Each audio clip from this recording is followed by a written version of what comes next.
मान लो सूर्य यहां पर चल रहा है तो बुध ना या तो यहां रह सकता है या यहां नहीं जा सकता, इसके पास ही रहेगा। ऐसे सूर्य यहां है तो शुक्र भी ऐसे ही जाएगा और दूर नहीं जा सकता, नहीं किसी हालत में। मंगल का यह हाल है, सूर्य यहां है ना, यहां भी जा सकता है, यहां भी यहां भी जा सकता है, यहां भी। मतलब सूरज भी इसको अपने गुरुत्वाकर्षण में पूरा नहीं बांध पाता। ये विचित्र है, अजीब सा है ग्रह ये। यानी हनुमान इतना स्वतंत्र है और इस सूर्य को ग्रहण लगा देता है। इस कारण से कहा जाता है कि सूर्य को भी खा जाने की क्षमता, सुदर्शन चक्र को मुंह में संभाल लेने की, त्रिशूल को गले में अटका के रख लेने की क्षमता हनुमान में, कथाएं बनी है। और अगर इसको साइंटिफिक पहलू से हम देखें, एस्ट्रोनॉमिकल से, तो ये समझ आएगा हमें कि लॉजिकली ये कैसे ग्रह और सितारों के साथ चल रहा है। और ये सबके रिसीवर्स हमारी बॉडी में लगे हुए हैं, चक्र है जहां से बॉडी में ये आगे शक्ति प्रवाह करते हैं। हनुमान के साथ और एक मजेदार चीज जुड़ी हुई है, ये सप्त चिरंजीवी है हमारे कलयुग के लिए। कलयुग कहाँ है? नीचे है कलयुग, ये द्वापर, ये त्रेता, ये सतयुग।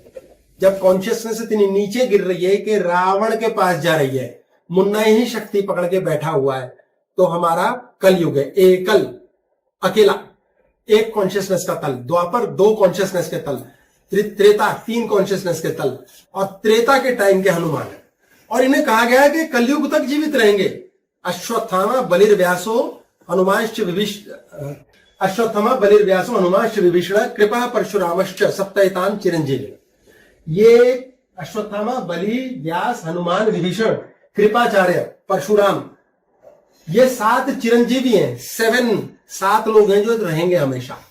परशुराम उग्र देवता है, ब्राह्मण, कब से जीवित है, क्यों है जीवित? अश्वत्थामा शाप के द्वारा आया हुआ है। कृपाचार्य जिसने गुरु बनकर के शिक्षित किया। विभीषण जिसने राम की सहायता की, भाई को धोखा भी दिया। हर तरह की बुद्धि का व्यक्ति। और हनुमान क्यों चाहिए? ये कलयुग के अंत पे कली अवतार के जन्म की बात है कि कॉन्शियसनेस का नेगेटिव तल इतना ज्यादा बढ़ जाएगा कि हमेशा न्यूट्रॉन, जब भी न्यूक्लियस में न्यूट्रॉन प्रोटॉन और इलेक्ट्रॉन पैदा करता है, पहले इलेक्ट्रॉन पैदा करता है, पहले तमस पैदा करता है। ये एटॉमिक लेवल पे, क्वांटम लेवल पे ये बात प्रूवन है कि पहले माइनस पैदा होगा फिर प्लस होगा। तो प्रोटॉन बाद में आता है। तो पहले कली अवतार आएगा, फिर कल्कि आएगा, पहले रावण आएगा, फिर राम आएगा, पहले कंस आएगा, फिर कृष्ण आएगा। ये प्रकृति का नियम है। तो कली अवतार यानी नेगेटिविटी की वाइब्रेशन इतनी ज्यादा बढ़ चुकेगी कि उसको समाप्त करने के लिए हमें ये कॉन्शियसनेस चाहिए। तो ये सप्त चिरंजीवी अष्टम मार्कंडेय, जिन्होंने महामृत्युंजय मंत्र का जाप किया। ओम होम ओम जुम सह भूर्भुवस्सह त्र्यंबकम यजामहे सुगंधिम पुष्टिवर्धनम उर्वारुकमे बंधनान मृत्योर्मुक्षीय मामृतात् भूर्भुवस्वरोम जुम सह होम ओम।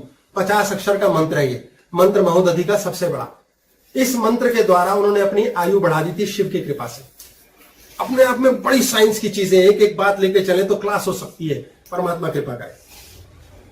ये 8 की इसलिए आवश्यकता है क्योंकि जब कली से युद्ध होगा और कल्कि का जन्म, इलेक्ट्रॉन के बदले एक प्रोटॉन आएगा to create balance in the universe, दोबारा से बैलेंस के लिए। तो ये 7 चिरंजीवी मार्कंडे के साथ उनको चाहिए मदद के लिए।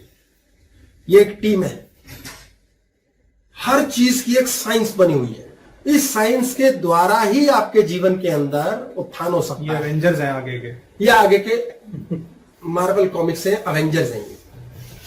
सुपरमैन है हनुमान जी। ओबामा के पास हनुमान जी का लॉकेट होता था, आपने कभी सुना देखा होगा? ओबामा नहीं पता आपको? लॉकेट का नहीं पता। हनुमान जी थे उसके पास, वो जेब में हनुमान जी की मूर्ति रखता था।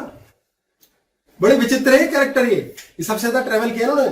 कृष्ण जी तो एक अलग लेवल पे गए हैं, हनुमान को तो बहुत डिफरेंट लेवल के ऊपर लेकर जाया गया। ये फिल्मों में है, सुपरमैन इन्हीं को देख के तो बना है, उसको एंटरटेनिंग बना दिया थोड़ा सा। हनुमान जी अलग है क्योंकि धर्म से जुड़े, इसलिए हम इनके ऊपर फिल्म्स उस तरह से नहीं बना सकते।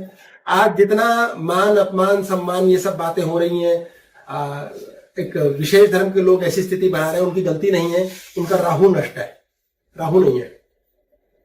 केतु अकेला है तो गड़बड़ पैदा हो रही है। जितना इस चीज को करेक्शन कर दिया जाएगा उतना ज्यादा दिक्कत घटेगी। दुनिया में कोई भी हो, हिंदू हो, मुसलमान हो, कोई भी व्यक्ति जो ऐसी स्थिति बनाता है, राहु को हटा देता है अपने बालों का हिसाब किताब। हिंदुओं में क्यों है ब्राह्मणों को शिखा रखो? ये चोटी राहु सेट करके रखो।